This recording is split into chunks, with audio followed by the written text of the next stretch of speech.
మాట్లాడుతున్నా. మా యొక్క ఆనందపేట 2వ లైన్లో శ్రీ మహాలక్ష్మి అమ్మవారి దేవస్థానం గత 80 సంవత్సరాల నుంచి అమ్మవారి ఆలయం నిర్మించబడి ఉన్నది. కొంతకాలంగా యువకులు మొత్తం ముందుకొచ్చి ఈ ఆలయాన్ని కొంచెం కొత్తగా రూపుదిద్ది ఈ కార్యక్రమాన్ని 9 సంవత్సరాల నుంచి మేము రథోత్సవ కార్యక్రమంగా మార్చి ఈ కార్యక్రమాన్ని జయప్రదం చేస్తున్నాం. ఈ కార్యక్రమంలో ముందుగా మేము ఒక 100 మందితో మొదలుపెట్టిన కార్యక్రమం ఇప్పుడు ఒక 5,000 మంది పైగా చిలుకు జనాలు వస్తున్నారు.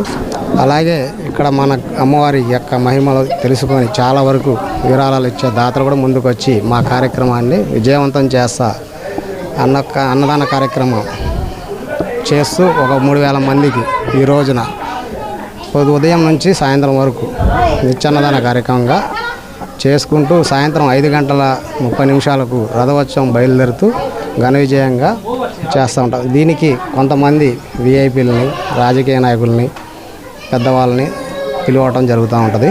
ప్రతి సంవత్సరం వస్తూనే ఉంటారు. వాళ్ళు కూడా ఈ కార్యక్రమంలో పాల్గొని విజయవంతం చేస్తూనే ఉంటారు. ఎమ్మెల్యే గారికి నిర్దేశం ఇచ్చామండి, వస్తున్నారు. అలాగే ఎంపీ గారికి ఇచ్చాము, మన జిల్లా జస్టిస్ జడ్జి గారికి ఇచ్చాము, అలాగే మన డిఎస్పీ ఐజీ గారికి ఇచ్చాము, సిఐ గారు అందరికీ ఇన్ఫర్మేషన్ ఇచ్చేసాము. ఆ ఇన్విటేషన్ కార్డులు కూడా ఇచ్చాము.